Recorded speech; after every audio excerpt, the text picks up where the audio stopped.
last night I slept for 4 hours and I've been up since 4 a.m.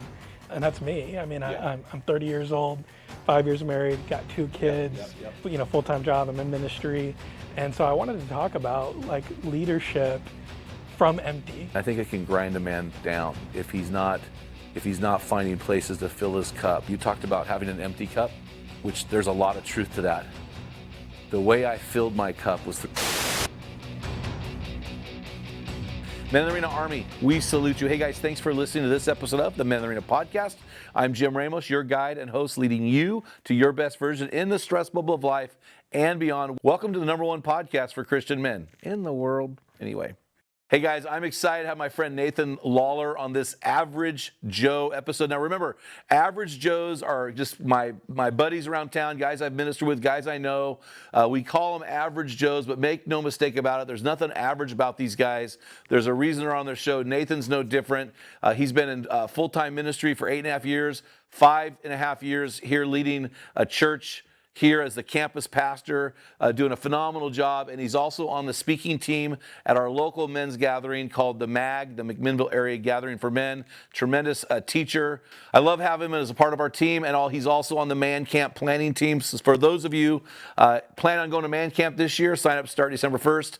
It is going to get packed. We got a church coming all the way out from Hawaii. So guys, rally to this camp. It's phenomenal. Nathan's part of that planning team. It's great to have you on the show, Nathan. How you doing, man? Dude, I'm doing well. And one of the things that the guys and the gals that listen and watch your podcast should know is you are as much the real deal in person as what they see over their phone or whatever, because you just rattled off some things that we've been connected on that I've been part of. And you've been in this community that we're in, laboring and sowing and building ministry for decades now. And just over the last year or so, you've really just invited me in, and you have guys that you've been friends with in ministry and building for decades now, and you guys have just invited me in to the things that you're doing with MAG, with Man Camp and everything, and it made me feel so welcomed and just part of the team. And that just says all the world about you and about those guys and just your heart for ministry. I appreciate that. Well, you are from Indiana. Thank you. I have an affinity for Indiana. Okay. I feel like Americans were born in Indiana and moved east and west. So I love that. And you're married to a gal that I just adore. Known her Erin since high school. She's in my youth group. I baptized her. Just a wonderful person. But to be honest with you, you've got some great gifts. You are a great teacher. And maybe I think you're a great teacher because you teach very similar to my style. I appreciate that. And it's interesting. I'll be 60 in 2 months. And you're 34, 5? I'll be 31 next week. 31? You're only 31? I'm 30. I'm 31 next week. Oh, you can't be on the show. He's too young. No, I'm just kidding. No, but part of what I'm in this weird season where as you grow through life, you notice these seasons. Nobody tells you about them, but then you realize they're there. And the season I'm in now is identifying the graces and gifts in the younger guys and bringing them up. Or not even bringing them up, just going, hey man, I believe in you, get on my shoulders, let me put you on display. And I feel like that towards you. So putting the younger guys on display, and you can't put a guy on display unless you pull him into your world, right? Does that make sense? Because we're in a small town, about 35,000, and I've been ministering with my friends Mike and Sean for over 20 years here. And we just like to identify those young guys and pull them in and make them do more of the work. I'm just kidding. I'm just kidding. So it's just fun to have you. It's just fun to have you on, man. It makes my life rich and full. Like a guy like me pouring into a guy like you. Hopefully it helps you a little bit, but for me to pour into you, it gives guys like me life. Does that make sense? Just kind of journeying with you. You're in the stress bubble of life. 5.5 years married. And so here we are. Yeah. What's going on with you, man? What's on your heart these days? Well, and you just talked about how there's different seasons in life, and that's really, to the season that I am, is really what I think that we're going to speak to. And speaking to the season of life that I'm in right now, really, I mean, you even talked about just in your intro how your platform, your ministry is specific to guys that are in the stress bubble, and that's me. I mean, I'm 30 years old. 5 years married, got 2 kids, full-time job, I'm in ministry. And so I wanted to talk about leadership from empty, when you're going through different things in life. I mean, last night I slept for 4 hours and I've been up since 4 a.m. And that's just, I got a baby. I got a 1-year-old, and that's Oh, just sometimes yeah. part of it. Oh, man. So just things like that. It's hard to have a rhythm. It's hard to have a routine. There's always something happening. And so I kind of wanted to just talk about that. Yeah, I mean, I have one word: caffeine. Just kidding. I was in Indiana actually preaching revival last week, and I had a young pastor. I'm guessing this guy was 40. Came up and he started asking me a series of questions, and I thought this was really interesting. And it's kind of what you're asking me. And so what I'm hearing you say to me is, "Hey, you've been in ministry, Jim, 35 years now. You started as a single man. You brought your bride into the situation. You brought 3 sons into the situation. Now you're having your grandchildren. How do you? Many guys have dropped off, moral failure, quitting, moving into the secular workforce. What have you done that can help me in the stress bowl?" Is that what I'm hearing you say? This just came up today. This is probably the thing I did. Well, first thing I did is I married the right person. We need to marry a strong woman, a woman who, as she moves into raising the full herd of kids, she may have to step back a little bit for a season, but that she's sold out on your calling. She will not let you relinquish that. She won't let you shrink back. You need a strong woman. If she's not strong and committed to your ministry and committed to go wherever your ministry calls you to go, you're going to be it's going to be a problem. So you look at Moses and Zipporah. He chose the right woman. I mean, he chose the right woman. I mean, I know men that chose a woman, they fell in love with a woman. It's the right woman for them, but she wasn't the right woman for ministry, and they're not in ministry. So I would say that's critical. I remember when I was young in ministry, this is before I even met Aaron, and I remember one of our executive pastors at the time was talking about being equally yoked Yep. with your significant other. And I'm like, what does that even mean? And 5 years later into marriage now, I'm like, dude, that's so important to be equally yoked and spiritually with your bride. Well, and even yoked, let me tell you what I told Shanna. This is going to sound so harsh, but when I married her, I had just sold everything I owned except for my guns. God let me keep them. It threw another miracle. But when we started dating, fell in love very fast, I sat her down and I said, "Listen, I'm in ministry. You're probably never going to own a home, and you're going to live in a fishbowl, and I never know where we're going to go. If that is not the life for you, now is the time to back out." Like, back out. And I really laid it out for her because I didn't know what was going to happen. We're in a season now where we have money and we have a home, 2 homes. I mean, but that's not what she signed up for. She didn't sign up for that. So, but she knew the worst case scenario, and that was important for me to let her know. I want to honor her because I loved her. I think the second thing I've done, and I don't know why they don't teach this in seminary. I don't understand this part. So you're paid to be a Christian. You're paid to pray, you're paid to tithe, you're paid to worship, you're paid to read your Bible, you're paid to have your family in order. If these things aren't in order, you will most likely lose your job, right? If you have an adulterous affair, you will be fired for that job. If I'm a construction guy, I'm not going to get fired for that. If I'm a doctor, I'm not going to get fired for that. If I'm a lawyer, I'm not going to get fired for that. But in our job, you get fired for that stuff. So you are paid to be a Christian, okay? So I learned something as a 26-year-old man in a church down in California. I looked around the church and I was very intrigued that the men in the church that I respected the most and I thought were the spiritual pillars actually were the laymen and not the professionals. And that really annoyed me. I was only about a 3-year-old Christian. And I thought, what are these guys doing that makes them stand above the paid guys? And I realized something really significant, and this has been my go-to. I'm not kidding you. My kids came on my podcast. They acknowledge the go-to. So I have my ministry life, which is a full life, which is a life that we have to fight to have boundaries. But then I have my Christian life, right? So I would get up every morning. I got up okay, pastor says every morning, he means like 5 mornings a week, 6 mornings a week.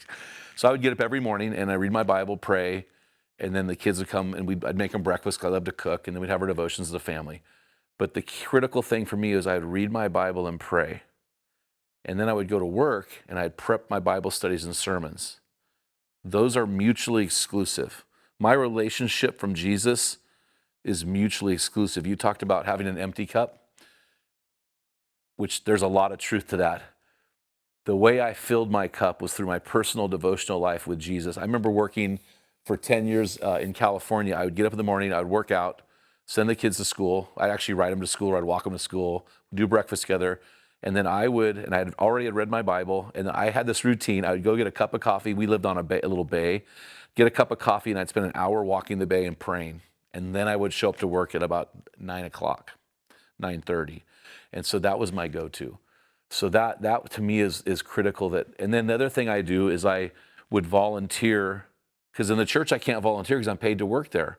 So I had to find a way to volunteer that was beyond the church. So today, as I'm talking to you, I serve on the Young Life Committee. I serve on this National Coalition of Men's Ministries Board of Directors, and I also am a chaplain for the local universities. And I do those things because I want to be a Christian. And those have really carried. And you're in the stress bubble. I'm not saying you need to do all these things that I'm doing. I'm not in the stress bubble anymore. But for you, I would say, find a way that you can be a Christian beyond your job. Does that make sense? Mm-hmm. I just think that we miss that. I don't know why we miss that, but we miss that. To me, that's what filled my tank. Mm-hmm. The other thing I know that's been really helpful too, when I just reflecting on different seasons, just within my marriage over the last 5 years, is the more that I can find that my ministry and my marriage are intertwined, the better it really is. When Aaron's alongside me and we're boots on the ground together doing ministry together, it really it's a huge advantage. And it really fills up both of our cups when we can be side by side. It's been a huge advantage, though. That's really interesting, because I know Aaron. I've known Aaron since she was probably 16 years old, so almost 15 years now. And I see that in her, right? I see that. My marriage doesn't work that way. I married a woman, she was in my ministry. I recruited her out of my ministry to be my bride. But my wife and I are two low-maintenance people in a high-maintenance marriage. So for us, we had we would experience conflict in that marriage because we both wanted to not lead, but we just have very strong opinions. And so we decided for us, it would be better if she stepped into the back burner through the stress bubble. And then now we lead a home group together and we do things together. But for us, isn't that funny how you chose the right woman, but your right woman and my right woman are different women. So for you to pull ministry out from Aaron would probably be to ruin her and maybe ruin your ministry. Mm-hmm. I don't know. That's my thought, because my ministry isn't like that. So yeah. I hear you and I go, man, that's really cool. Not me. Yeah. Yeah. And I think it just goes back to being aware, though, and being honest and being aware. Because I know a lot of guys, they want to project how their wife should be or how their bride should be. And it's about a matter of being real about where you're at and how you both are wired and what's best suited for your context. Well, what's interesting? Maybe one of the mistakes I made with Shanna is, she's my person, man. I'm closer to her than anybody on the planet. She's like the most important person on the planet to me. And so I would bring her, ministry can be frustrating. You deal with hurt people, broken people, break people. And I would bring that home to her and use her as my lightning rod. So I would basically dump on her about people. And I think that was a ministry fail. She is not equipped to handle that, because I'll be ticked at you and then tomorrow we're best buddies. She doesn't let go of it. And I have found that generally speaking, most women don't. So but I have a dear friend of mine, he's my accountability partner. He's a pastor, him and his wife co-pastor. So for them, it works. For my wife and I, it didn't work. How do you and Aaron navigate around that component? Does she have the ability to handle it?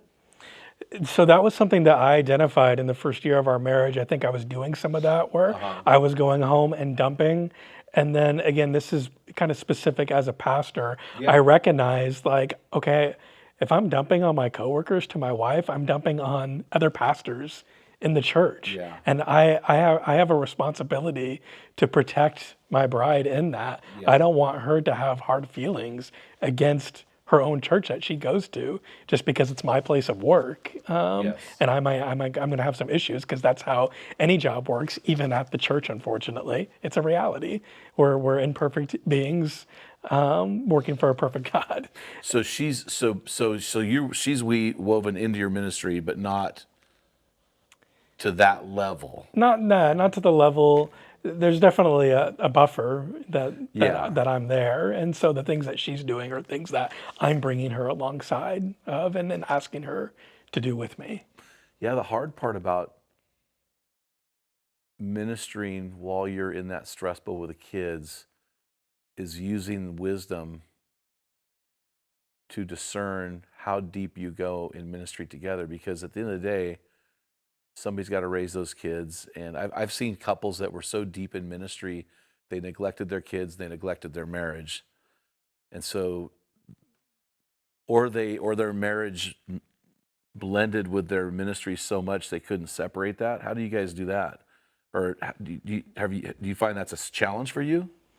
Well, it's been different the last year and a half. We have a year and a half, 1-year-old right now. And so Erin has taken a step back to primarily be mom for the last year as far as her involvement in ministry goes. And I do think, though, that, again, just the way that Erin is wired, it has... The way that she's wired, I think that there's been a little bit of that missing. And so it's really actually just been over the last really month that she's starting to step into more things a little bit, as far as, just co-leading with me with our life group. And we're going to be starting our Alpha ministry soon, and different things like that, though. And part of that also just is our family comes first, though. And our baby is just getting old enough now to where it's easier to have a babysitter, have somebody else watch her. So that's just kind of part of it a little bit. So how do you guys build your marriage? You've got a 1.5-year-old. How do you build your marriage in the midst of ministry? Like, are you doing anything strategic to invest in your marriage? This goes back to your initial question. Like, how did we survive? How have we done it? And this, I don't know if this was Shanna's idea or my idea, but at one point we made date night a sacred cow. We just said, it's going to happen. We need time together. We just have to have it. And then we spent time together away from, like a weekend away or something like that. To us, that was really important, because my wife, I came home one time, I'll tell you a story. A lot of stories in 35 years of ministry, 33 with one woman, with my wife, with my bride. I remember I came home and she goes, "You're having an affair." Now, I was working at a church, and I remember this talk. It was so funny. The pastor said, "You are expected to work 70 to 80 hours a week." Now, in that, he counted my personal devotional time and working out as work. So that was like a little bit of, that's like gives me 5 or 6 hours, whatever. He says, "You're expected to work 70 to 80 hours a week and take a full day and a half off a week for rest." I thought that was funny. A full day and a half. Isn't that oxymoronic? Anyway, so we worked, there was a lot going on there. And I came home, and I was very driven. I was very called to ministry. We had a thriving youth ministry, but as you know, middle school, I was the only guy, church about 500. 400, running a middle school group. I had 2 groups going, 7th grade and an 8th grade group. I ran them separate. And then I had a high school group, and then I had an on-campus. I did a after-school thing. They gave me a building there. And then we had to do Sunday school, of course, on Sunday. And then he made me do a Sunday night activity. So it was nonstop, right? And I came home. My wife said, "You're having an affair." I go, "Honey, I have no time to, I promise you I'm not." She goes, "Oh, you are with the church. You're cheating on me with the church." And I was like, and she was right. She was right. So if she did not have the strength to regularly call me out and protect me, another thing they did was, my kids, from the time they were this old, they were little kids, they would give me a time after church and they would walk in, grab me both their arms, little kids. You know, she'd send the kids in, they'd grab me by the arm and just escort me right out. They were like, this is our time. But the date night but for us, the date night, that was a game changer for us. Yeah, we don't have like a set time like that, but the thing that I think I've noticed is that I don't know, I think about the verse like that love covers a multitude of sins. Yeah. Like in when it comes to marriage, like over communication covers a multitude of sins, not sins, but Yes. challenges Yes. though with scheduling Agreed. and everything. And so because each week the schedule can be totally different just as far as what evenings are available and what aren't. So it's really hard to be able to pick out a night saying this is our date night.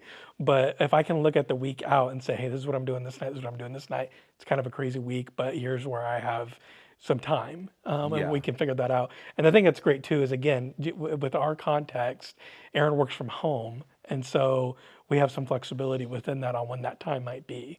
So that definitely helps. But being able to sit down though and look at our schedule and kind of communicate, we have a whiteboard calendar that we have all of our events and things written on. Yeah, sitting in the kitchen, we have a whiteboard calendar. All the events and everything like that for the month are on there, and we can kind of look at it and figure out what time we're going to be able to be together. But you do figure that out. Yeah. That's really good. I think that's important. Yeah. I'm just trying to think of what else we did. What else I did. I think the other thing is that I was a youth pastor, so you're in a different boat than me. So I knew that every Tuesday, every Wednesday, every Sunday night, I was locked into ministry. And I just made a covenant with my wife that I would be out 3 nights a week max. I feel like if a guy's out more than 3 nights a week in ministry, that's a problem in the long term. That's a man who's not going to make it in ministry. You just can't do ministry. I would never ask one of my lay people to be out 3 nights a week. Mm-hmm. You know, they're going to come and volunteer with me 1 night a week. They should not be away from their home more than 3 days. And I think 3 nights a week, honestly, is probably too much. Probably with this generation, maybe I think your generation's better than my generation, and we're better than the generation above me when it comes to workaholism. But I think 2 nights a week is probably maxed out. I don't know tell me about that for you. Well, to this point, one of the things that I've observed in our generation is I feel like hobbies are a little bit of a problem. Like it's good to have a hobby, but hobbies have kind of become an issue, I think. I agree. It surprises me the amount of guys that they're married, they have kids, they have a full-time job, and any given time they have like 3 or 4 different hobbies that they're juggling, where they have their Dungeons and Dragons night and this night doing that, and they're going on this trip, and it surprises me, and I think it's a mistake that I see a lot of guys making. That probably your generation, I'm talking about the millennials. Mm-hmm. The millennials have done a phenomenal job of really highlighting the nuclear family Christian millennials. I'm talking about the Christian guys. They've done a great job of really taking care of the family and incredible boundaries. Like I've got some friends in Montana that they're our title sponsors, Mountain to Fitness Lab. These guys get there at 8, they're off at 4, and it's over. It's over. That's it. And I'm like, what are you doing? I mean, boundaries. I'm like, wow, okay, I respect that. I respect these boundaries. Our generation didn't have them. But the other thing that I think is really weird about your generation, again, I'm not bad-mouthing your generation. I mean, your generation is my go-to.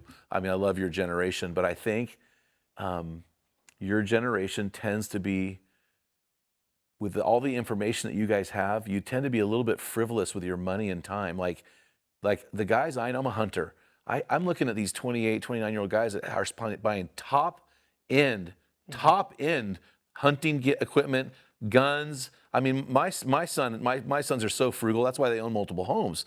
They've got dad's hand-me-downs. They've got rifles, pre-64 Winchester 270s from the 1960s. They're kind of scraping by where their friends are mounting everything they shoot. Their top-level gear, high-end weapons, and I think to myself, how much is too much? How much time is too much? Trying to make that next video, to be that Instagram guy. And I think it comes down to this question: what's your theology? What's your theology of hobbies? I mean, I think there's a theology of hobbies. My theology of hobbies was they are to renew my spirit. And sometimes I would come home from work. My wife goes, I don't like you right now. You need to go hunt. You need to go fishing. You need to go for a hike. Mm-hmm. But I think what you're talking about, some of these guys are a little bit frivolous, Mm-hmm. and they've become gluttons. Is that wrong? A hobby glutton? Yeah. I mean I think that's valid. I think there's validity to that. I think that's kind of a reality, and I really don't think that.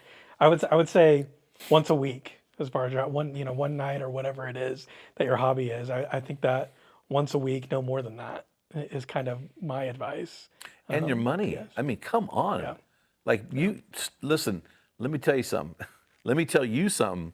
If you're not tithing to your local church, if you're not giving 10% to kingdom-oriented ministries, and you've got this top level stuff, bro, you've got a stewardship problem, which is a heart problem. And I don't know if that's the case. I don't know who you're talking about in this conversation, but I think if a guy doesn't have time to steward his family well, steward his bride well, steward the kingdom well, steward his finances well, but he's going to invest all these other things into his hobbies, is that a worship problem? What would you call that? I think a worship problem is. There's something, it's an idol, right? I mean, something. I mean, everybody worships something. Yeah. I mean, I think you're right though on the hobbies. I've noticed that. I'm like, man, there's way, I appreciate and I respect the work boundaries. I really do. I think your generation brings that to the table. The negative side of that then, so there's a negative to everything, right? The negative side of that then would be being frivolous with your time, maybe. Time, talent, treasures. My kids, it's funny, one of my oldest son, well, he was on the podcast. On the podcast, he was saying, Dad, I don't know how you did it. Every year you shot a deer. Every year you shot a deer. Like you always were able to kill a deer. You were hunting all the time. I go, no, I hardly ever hunted. What? No, I told the Lord when I went into full-time ministry, if you just give me one animal a year, I will be happy. And I would miraculously kill animals. People think I'm a way better hunter than I am.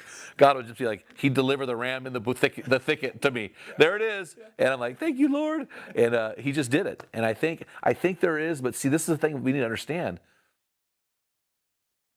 Isn't there a supernatural issue there? Can't God bless us?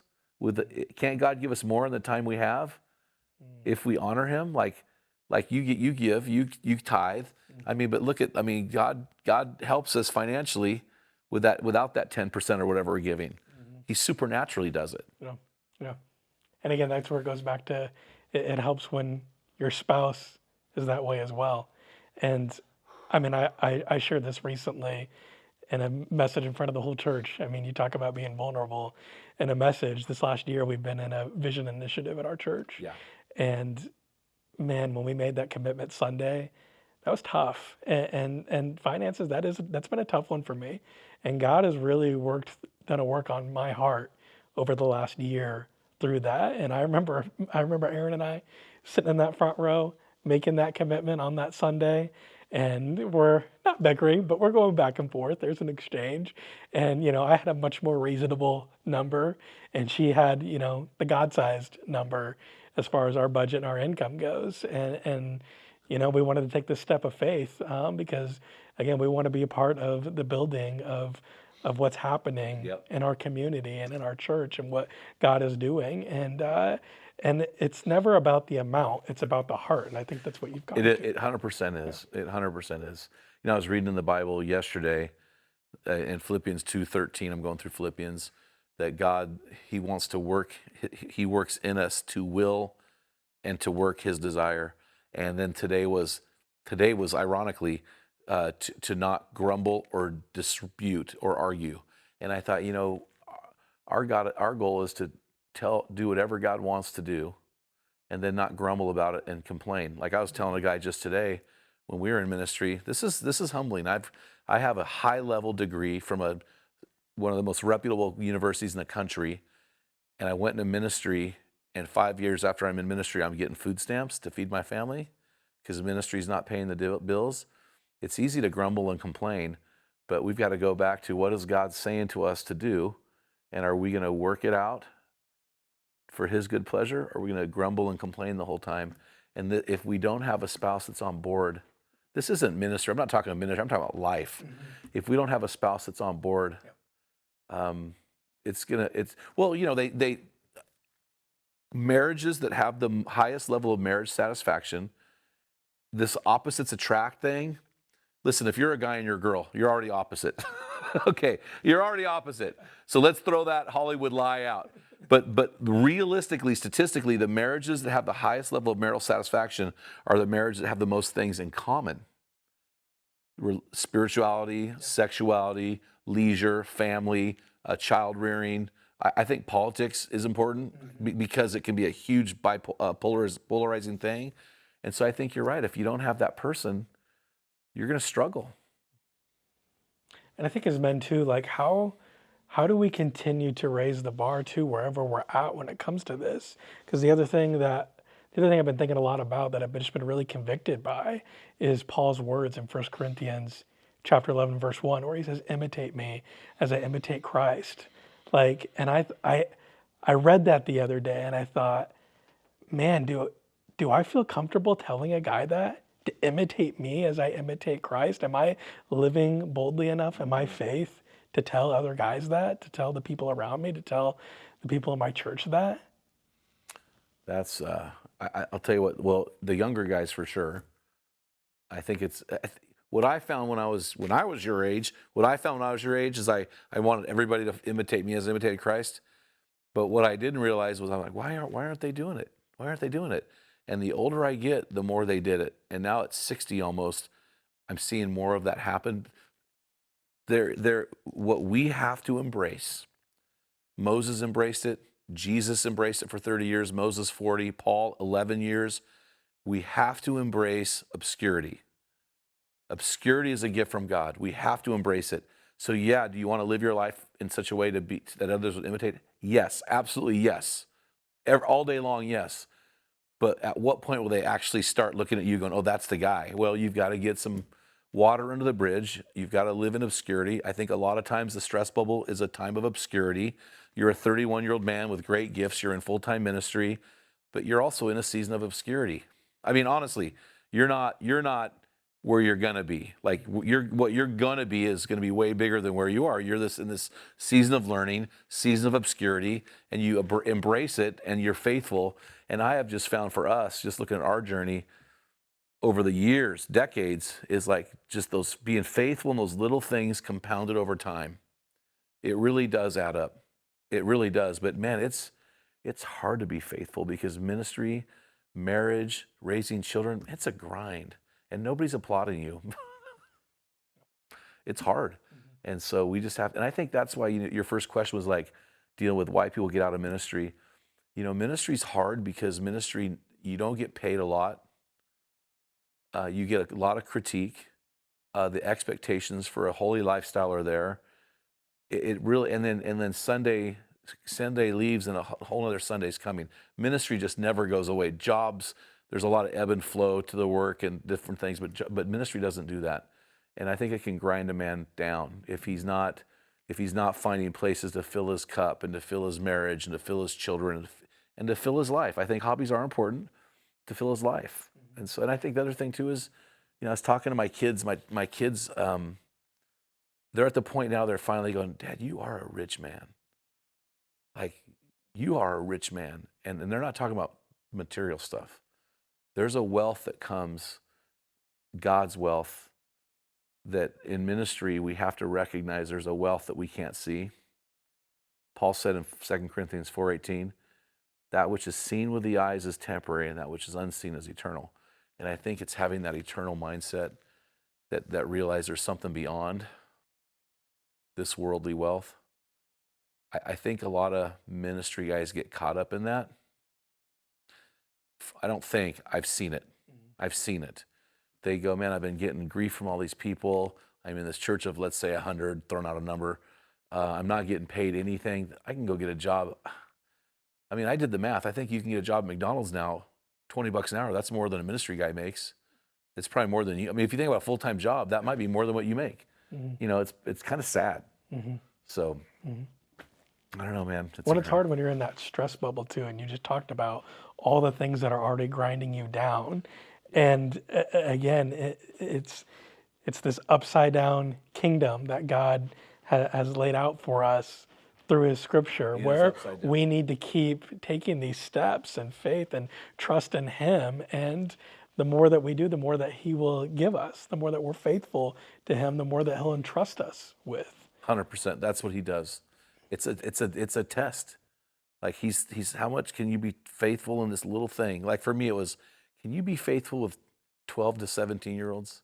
Like, can you be faithful being second chair, sitting behind lesser men in leadership? I mean, or guys that you have more gifts or whatever. Can you be faithful in that? Like, can you be humble in that? Can you, and if the answer is no, then he just kind of, it's caps out there. Well, and one of the things too, and I don't know, I'm just kind of thinking out loud. I just kind of thought about this, but one of the things that is in the church alive and well, not just in ministry, but that's at work, is like humility is really important. Humility is very important. But I also think that sometimes we take that and we enter complacency because I'm never going to be good enough. Oh, I'm a sinful, I'm imperfect. Follow God, don't follow me. But again, it comes back to that verse that's kind of I've been convicted by, imitate me as I imitate Christ. And we want to kind of fall into complacency because, well, I'm not perfect. But we are called to pursue Christ with everything that we have. And as Paul says, invite people along the way. Yeah, I think humility, I love C.S. Lewis. He said, humility is not thinking less of yourself, it's thinking of yourself less. I think the greatest sin, this is going to speak right to what you just said, I think the greatest sin the greatest sin of men in the church is anonymity. Anytime a man hides behind some lesser thing, that is pride, and that's pride, or it's lethargy, being a sloth. But here's what I have found. Humility is knowing who your God is, serving your God, and saying, God, put me on display for you, put me on display, and I will put you on display. So we're reflecting Jesus. Imitate me as I imitate Christ. We're reflecting Jesus to the world. We can't reflect Jesus to the world if we're under a basket, if we're hidden in our little spiritual cave. And I think this is the problem with a lot of ministry guys, is they go to their holy office. We spend a lot of time at the office, sermon prep. There's a lot of time in the office for guys like me and you. But if we don't get out to where the lost people are, if we don't get out and experience life like the laymen do at the church, and have to rub shoulders with guys, when a guy says, JC, going, where is he in your heart? Calling him out. Why didn't you say Buddha, damn it? Why are you saying, why are you doing, if we aren't, unless we're out there calling people out and being in their world, we're never going to understand, which is why I think a lot of times in the ministry, a lot of guys, they have a hard time making it, and they have a hard time dealing with other men, because other men who are out there, when they come in the church, they're going to deal with that pastor the way they deal with those guys. And if the pastor doesn't have the skin thick enough to deal with it, he's not going to make it. There's a lot going on, man. Yeah. Well, I remember my senior year of college, I did a residency internship program down in Phoenix, Arizona. And the founding pastor there was just a phenomenal guy. But I remember one of the things that he taught us was, just because you are a ministry, you have to go above and beyond. And you have to work extra hard, because if you're going to be asking other men, other people in your church to volunteer and be part of what's happening in the church, you have to be going above and beyond too, and finding those ways, because otherwise they will not respect you. Oh, there's 100% on that. Yeah, that's what I was saying. That's why I volunteer outside the church, because I'm asking these guys. Well, even on Wednesday nights, our leadership team, how many guys were there? 30. I mean, and you think they're not looking at me, judging me, but they're looking at me going, is this a guy I want to follow? Is this a guy who's legit? That's what they're doing. And your guys, you bring a huge group of guys from your church, they're doing the same thing. Is this a guy I can follow? Is this a guy I can trust? Is this a guy who's got what it takes? And this is what they're doing. And here's the deal. This goes back to your first question. If we are not doing the things we need to be doing when no one else is looking, and filling our tank and filling our cup, even in the stress bubble, I mean, we should be modeling that. Okay, I'm in the stress bubble, but here's how I'm filling my tank. There's no, I mean, it's not a fluke that your church is all guys in the stress bubble. I mean, every guy in your church that showed up is a stress bubble guy. Well, do you think that's a fluke? They're watching you and going, I'm going to do life with this guy because he seems to be legit. We'll see. We will. No, that's what they're saying, right? Yeah, I know. We'll see. I know. I mean, they want to do life with you, but they're like, is this guy legit? Yeah. Is this guy? He's so far so good, and so, but it's up to you and Aaron as you partner together. She's not your partner; she's your person. But as you partner together in covenant to do ministry together, people are watching that, and I think there's a pressure there in ministry. There is and I think it's my wife and I never let it bother us because I think if you're authentic and true to yourself and you're an authentic human, who cares if there's a fishbowl? I could care less. I don't care. I don't care if there's a fishbowl. I'm going to be who I'm going to be. You said it earlier. I'm going to be who I'm going to be. And if you like me, great. If you don't, hey man, I'm going to let you experience the full weight of who I am. And if you don't like it, that's not my problem. I mean, I'm not saying that with pride. I'm just saying that like I'm going to be true to the man that God made me to be. And that's all I care about. I mean, that's all I can do. I'm not going to fake myself so that you like me or you to me. People don't respect that. Yeah. And I think that's the thing about your generation I really do appreciate. My generation had a lot of fake pastors. They put on the Sunday face, the foyer face, pastor voice. And I'm like, dude, we see right through you, bro. Like, just, gosh, come on, man. Be something more than Sunday morning. And so that's what I would say to the younger guys is be authentic, pursue Jesus beyond your job. That's the most important thing. Well, your most important thing is your wife. But that's not really true. The most important thing is pursue Jesus outside of ministry and then pursue your wife. I mean, Jesus is important, but we assume that pastors are pursuing Jesus. And I think a lot of them aren't. They're just doing their job when they go into the office and they're not doing the dark work. So, and I think for me, I was blessed because I was able to I was around guys, and I know you've mentioned several guys, a professor, you mentioned the pastor you work for now, guys that were your model and your example, and then they give you that example that you can follow. I mean, I'm going to KC, Kansas City next week with a guy that led me to the Lord. He's my vice president. I mean, it's just crazy that this guy's just been there the whole time. That's awesome. And he's 70 years old, been in ministry 50 years, modeling faithfulness. Yeah. I don't know. Anything else going on? That's it, man. I appreciate you, man. Thank you. It's fun doing ministry with you. It is. Keep the old guy going, man. Keep pushing the old guy from the back, man. Well, thanks for coming on, man. I appreciate it. Yeah, So, hey, guys, I hope you enjoyed today's Average Joe episode with my friend Nathan Lawler. And hey, remember, until next time, feel the wet sand on the arena floor. Hear the deafening roar of the crowd. Taste the sweetness of victory. Smell the stench of battle. Get in the game. Get dirty. Grind it out. Fill your cup. And be a man.